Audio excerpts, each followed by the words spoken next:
after we talked about many different things, let's talk about mutual funds and hedge funds, because here we have some nice investment strategies as well. So this is the entire fourth chapter of the book. So if you are finished this one, then we already read the first 93 pages of the book. So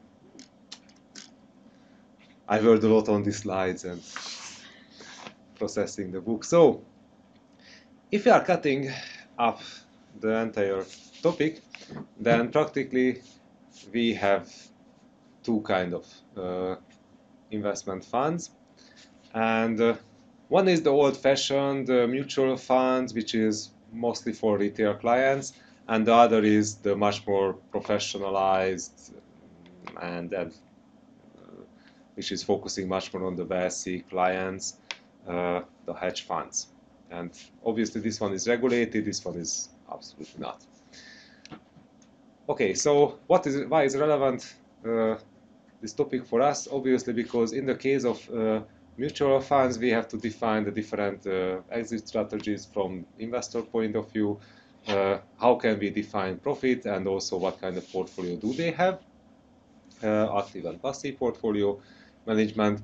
While in the case of hedge funds, still we have to talk about the different kind of profit making and incentive strategies, and also what kind of strategies can we identify. But in many cases we can find this here as well, but okay, so let's go through what the book says. So in the case of mutual funds, so first of all, it's a retail way of investment. So in this case, we have small investors, and it provides us diversification opportunities. So I don't want to buy all the different shares in different countries, in different sectors, because for me it would create huge transactional costs. Let's purchase, or let's invest into an investment fund or mutual fund in this terminology. And what is important here, that we are buying shares or share-like securities, which means that in this case I am taking all the risk of the investment. So this is not like investment through a bank, but so it's not like bank deposit. Sorry, in this case I'm not insulated, and there is also no equity which would absorb the losses. So 100% of the gains or losses are linked, except if they are using derivatives. So structural funds or structured funds are a special animal here, because they are operated by mutual funds, but also they are combining options with fixed income or with fixed revenue assets like bonds, or they can invest into or they can put the money into bank deposits, and they are always providing some kind of guarantee for the repayment of the capital. Just in this case, so it's not a hedge fund because it's available for small investors as well. But yeah, this is how they can insulate the clients, and I like it so much. Even our first paper as a PhD student, and also when we were fifth year students, we were also writing about this. And this is still the sole paper in Hungary. We were thinking that, oh, we will have so many citations, and nothing happens since then in the literature. So, yeah. And, of course, so the shares should be redeemable anytime. So they should be liquid, except if they are a closed-end fund. Then in this case, still there is liquidity, just you have to sell your shares on the secondary markets, on the stock markets. The mutual fund will be listed there, and this is how you can get rid of the investment if you want to close down the position. And that's why the net asset value must be defined on daily basis. So that's why you are not able to sell immediately your mutual fund shares, because usually at 4 o'clock they are defining the value of the portfolio for that day, and after that they start to define that, okay, what will be allocated to the exiting clients. Practically, we could say that nowadays we could do this in real time, but still everybody is lazy in this industry, unfortunately. So sometimes even you have to wait for 2 days or sometimes 3 days until you are paid, because they are really slow at the definition of the net asset value. Also, disclosed investment policies, so they have to define that what is the target of their investment, at least the level of countries, at least the level of asset classes, and usually at the level of risk as well. So at least in Europe, the MiFID regulation requires that you have to determine the knowledge of the investor. So you have to answer these questions that, okay, what is your experience here and there? Did you have previous contracts with different asset classes? And if you are experienced enough, then you are allowed to invest your money into riskier mutual funds or other kind of assets. And that's why they have to disclose what is the risk level. And practically this risk level, this theoretical risk level, has nothing to do with sometimes with the empirical standard deviation of the portfolio. So the standard deviation of the net asset value can be separated if the market is behaving in a nice way or in an ugly way. And also they have limited leverage, so sometimes they are allowed to take up a loan, but this is usually limited by the regulation. And the benefit of this is that mutual funds or hedge funds can pool investors' money. So still it's really important at the level of accumulating investors' money. And also we have some well-defined specialized objectives, what is happening with this money later on. Okay, so in the case of hedge funds, the difference is that they are free from the regulations which are restraining mutual funds. So they don't have to report as much or as such so often, or also they can take higher risk levels, so their leverage ability to take leverage positions is not limited as much, so they can create, for example, short positions as well, so they can short securities, which is usually not allowed for mutual funds that much. Also, the risks can be hedged, but this is really a crazy name because usually or most of the hedge funds are not hedging anything at all. Just the first non-mutual funds, which are also cannot be considered as investment banks. So some kind of investment or non-regulated investment funds had these hedging strategies, and after that the entire industry got the name after them. But that's why it can be misleading, because they are not forced to do any kind of hedging. And usually they are trying to optimize their taxation, as we were able to learn from previous class. And also they are major players, so they are really important at the level of, so they are much more intense at the level of looking for possible profits, which means that they have to analyze the market much more. So usually they are looking for mispricings or other stories, so that's why they can provide valuable reports if they are making these reports publicly. And they are really important at the market of convertible bonds, CDS, distressed debt, non-investment grade bond yields, and also to sort ETF funds.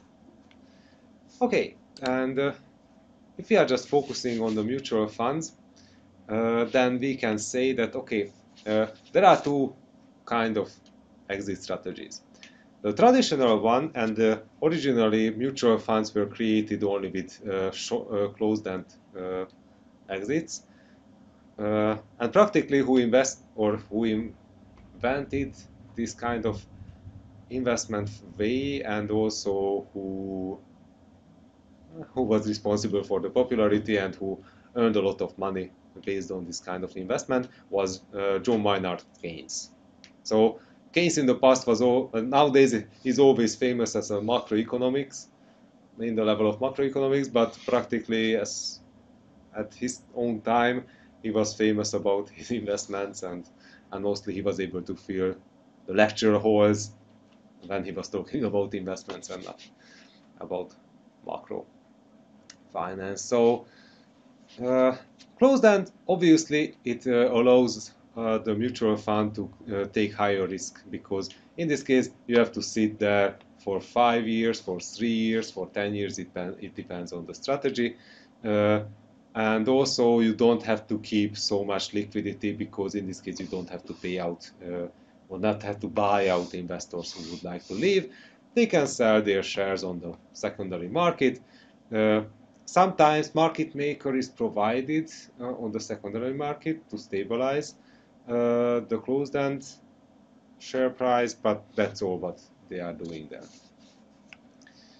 And in the case of open-end, you have the chance to increase the size of the mutual fund. So it means that the number of shares are changing constantly, which creates the need for higher liquidity reserve, but also you can grow later on. So in the case of closed-end fund, you have an advertisement campaign for maybe a month or 2 months. After that you are collecting the investment from the investors, and after that you can start to conduct the strategy. But if the collection period is inefficient, then your fund will be too small for the time being. So at least you can correct this with the open end. Just the problem is that if there is a market panic and they start to run out from the fund, then it can create issues. So I remember when real estate funds, which were mostly focusing on real estate investment, and also they had a lot of government bonds. They were allowed to move from the T-1 day to the T-7 day exit period during 2008, because market regulators realized that this is mostly by a panic, and they did not want it excessive outflows from all the markets. So this is how they try to play with or get some time. Okay, I told about the net asset value already, so this is what is defined only once in a day, unfortunately. Also, the problem is that they are not transparent enough. So you cannot see in real time, and sometimes even from the past or previous portfolio reports, that what was purchased by the specific fund, which can be quite frustrating from researcher point of view, because and sometimes also from investor point of view, because you have the idea that what is targeted there, but you don't know that, okay, but which companies were purchased and how many shares were in their books. So this is completely considered as business secret. Yeah. Okay, and how the cost is realized. There can be front-end load and back-end loads on the company, so it depends on what are the front-end costs and to sell the asset and to manage or deal with the investors, and the back-end load, that practically the treasury things here and there. Yeah, so management expense, annual fees, investor purchases, investor sales. So those are the things. But let's see portfolios. So if you are checking the portfolio, it can be active or passive. So in the case of active portfolios, we are trying to select assets to outperform some kind of benchmark. In the case of passive, we don't care about it, so we are saying that, oh, let's track some kind of index. So in the case of active, there are the short-term and long-term strategies. In the case of short-term, money market fund. I like money market funds so much because I don't have to care about that, oh, I should put my money into a deposit, then the deposit matures, and also for different term contracts in deposits there are different interest rates, so which one is better, because if I need the money or liquidity immediately, then I have to break the term deposit, then I will lose all the interest revenues, so it's a pain.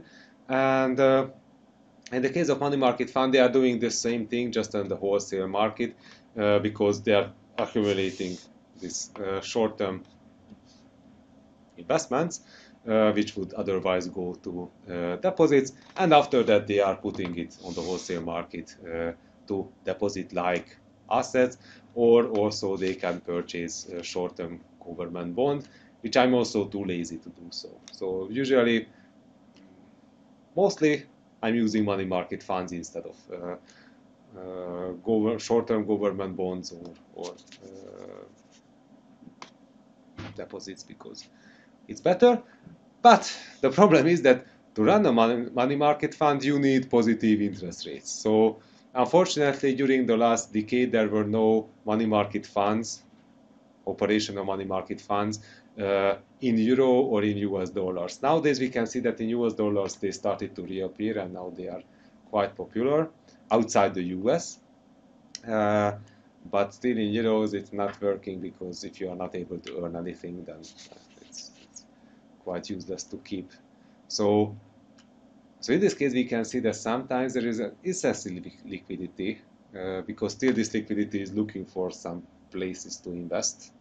So I had my euros, just I was not able to put it in money market fund, but at the same time, ECB had to create swap contracts to provide euro liquidity to other countries' central banks, because they needed euro liquidity for their own commercial banks, which could be channeled in by money market funds and then distributed there. But there is no interest rate, so, or at least not positive interest rate, so that's why it's quite tricky, the situation there. And also we can find a long-term investment funds, so equity funds which can focus on common or preferred stocks.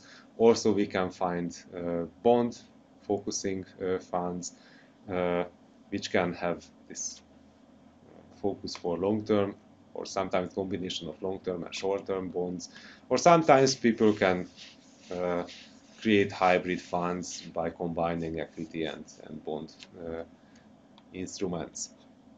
And obviously they are directly affected by changes in the yield curve and changes by the monetary policy, while we can see also equity can be affected directly. So in the past it was always assumed that they have a negative correlation, but since in a high inflation environment, when interest rates are increasing rapidly, they can have positive correlation, and this is what we can see in the last 3 years now. Okay, in the case of passive investments, practically index tracking and ETFs are quite the same. Just in the case of index tracking, still it operates like a traditional mutual fund, while the ETF itself is traded on the stock market. So that's why it can be different.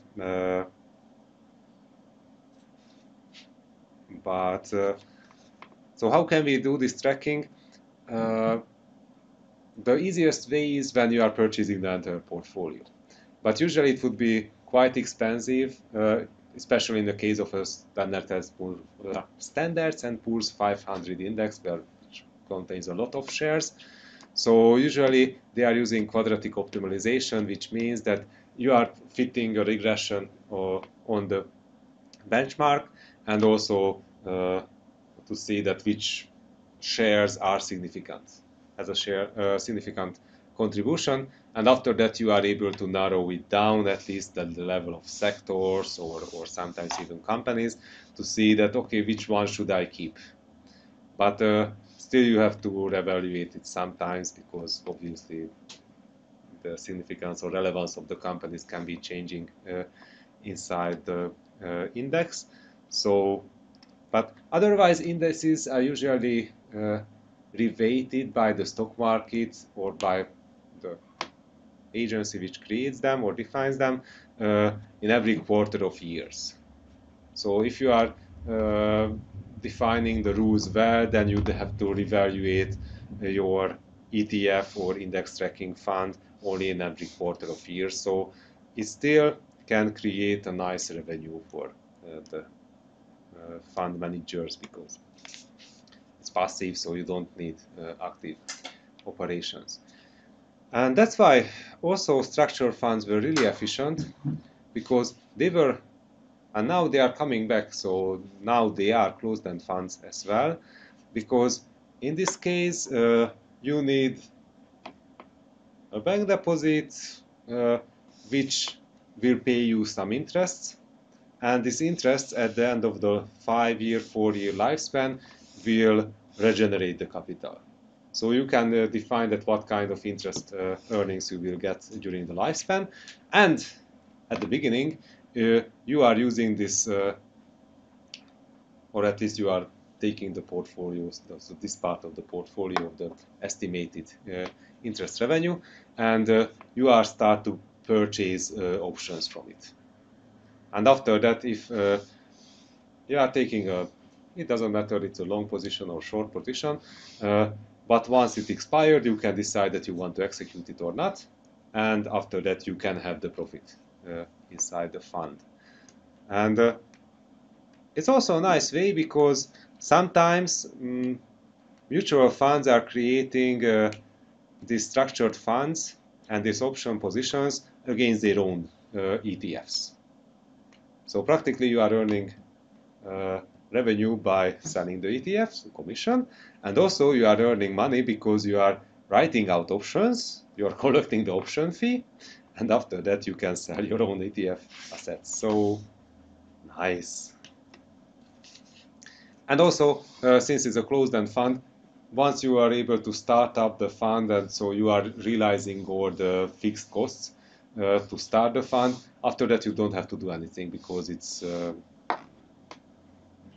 maybe sometimes they can combine it, so at the end of each year you can start a new option position, so something like this can happen, but still it's not an active fund like a money market fund where you are always looking for someone to be funded on the interbank market, or you don't have to look for always for treasury bonds or bills.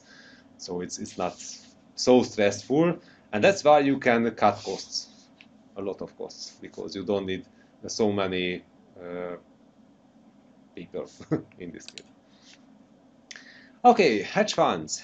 So if you are talking about hedge funds, practically there is a Lipper hedge funds database which summarizes their performance, because mostly they are living from their fame or name, and the fees are also quite strange, because usually 1 to 3% of the capital is accounted as fee, but it depends on performance, and there can be an incentive fee. So 15 to 13% of net profit can be paid out if the fund is lucrative, but they have to be really careful. So if in the past they were in losses, then first of all they had to regenerate the losses, and after they are reaching zero, then they can have this kind of incentive. So otherwise they are not able to do that. And or sometimes they are using this 2 plus 20% fee, so 2% per asset management and 20% of the net profit will be paid out. But there is a lockup period, so if you are reaching some profit, then it's not paid out immediately to the fund manager. That's why they're trying to limit excessive risk taking. And yes, I mentioned this one.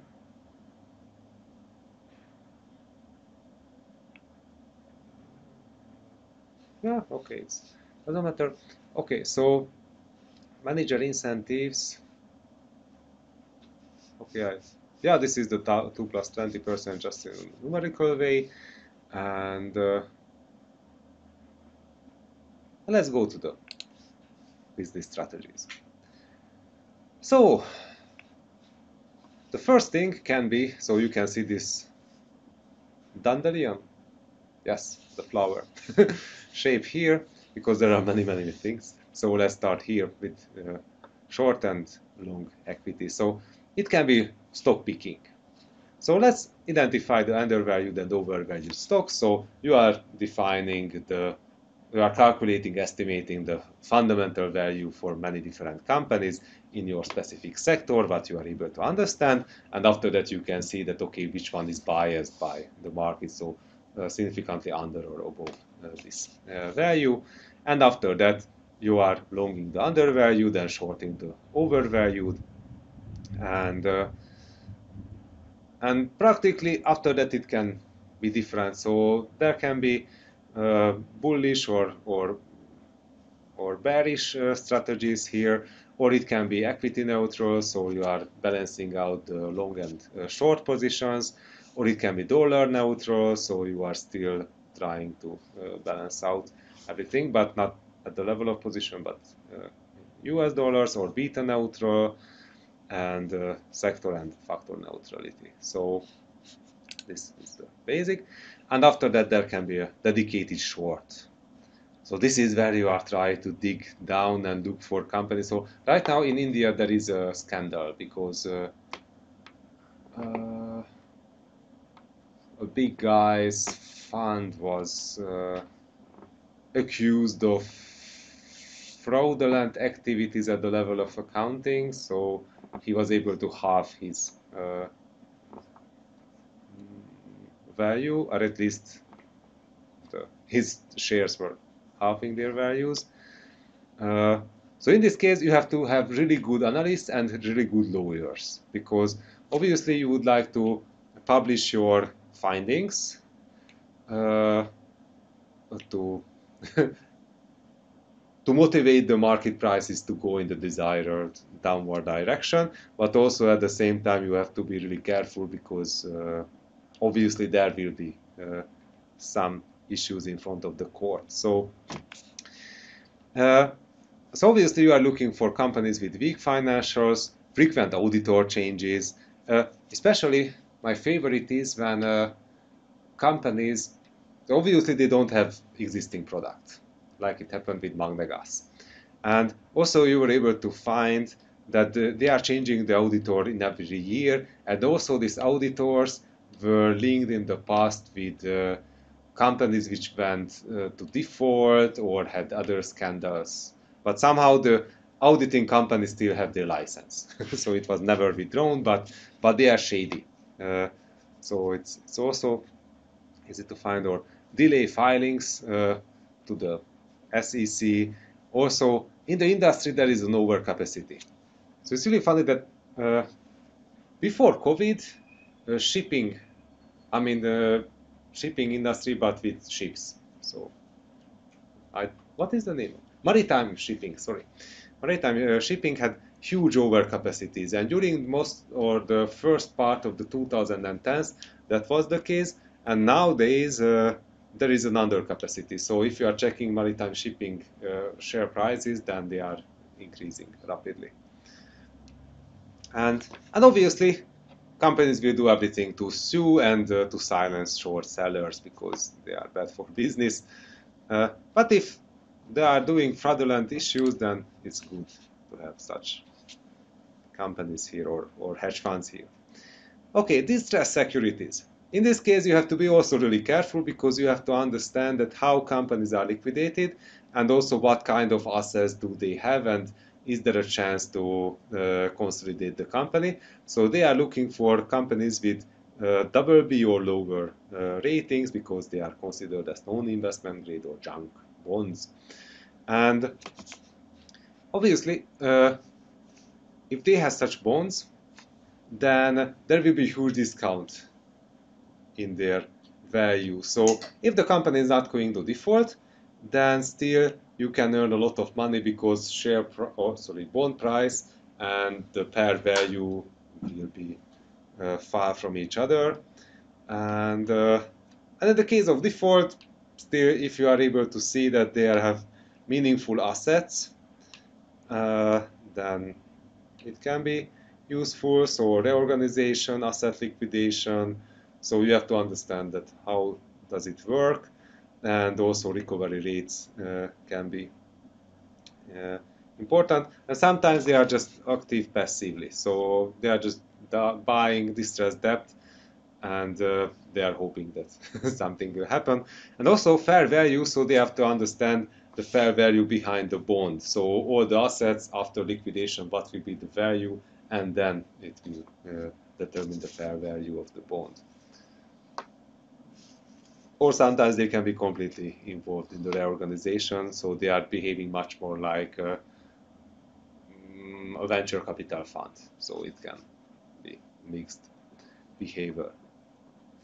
Or they can convert the debt to new equity and they will start to become the majority shareholder of the company. So usually they are trying to collect or accumulate more than 1/3 of the debt, because after that, if it's converted to shares, then they have a significant part in the board, which will be efficient if they want to implement any kind of strategy. Okay, merger and arbitrage. So when we started international financial management, it was mentioned that if two companies are buying or merging with each other, usually their share prices are converging. But it was also mentioned by that book, and this one is missing, that usually foreign acquisitions and mergers are much more recognized by the market. If they are just buying on the domestic market and they're just increasing their share from the pie, it's not a big deal because we can find so many sudden or underlying synergies. Yeah, what we can see, just let's fire some people and let's increase the economics of scale at the level of company, but it's not a big deal. If you are doing it abroad, then we can step on a foreign market, so practically we can grow our opportunities. What matters here that this merger can be based on cash, if they have enough cash reserve, or it can based on share-to-share exchange. It doesn't matter, so share prices converge to each other. Convertible arbitrage. They can go on the convertible bond market, or and after that they can look for the ratios or prices related to the equity price and the bond price, and after that what is happening, can they do the conversion or not. And yeah, that's all. Fixed income arbitrage can happen at the bond market again, just in this case they are going back and forth at the level of the yield curve, or the market of the yield curve. Emerging markets. So this is when they are looking for developing economies, because usually this market is less crowded, so it's much easier to find higher volatility, higher changes in prices. Also, it's easier to find hidden gems on the market. Global macro strategy, this is what is made by George Soros. So in this case, you are looking for global macroeconomic trend, and after that you are looking for foreign exchange rates and interest rates. Practically, I think that this is the most elegant way to do investment strategies, because in this case you don't have to care about company-specific risk, you don't have to care about liquidity risk here at the level of the company, you don't have to care about different exposures towards the different foreign exchange or interest rate risk, you can focus only on the currency, and in this case, or the interest rate. And practically, if you are able to model a macro or a country is much easier than model a company, because in this case you have all the micro or country level risk and also the corporate level risk. So at least you can spare one of the set of risk issues. Manage futures. So in this case you are going to the futures market and you are trying to take positions there.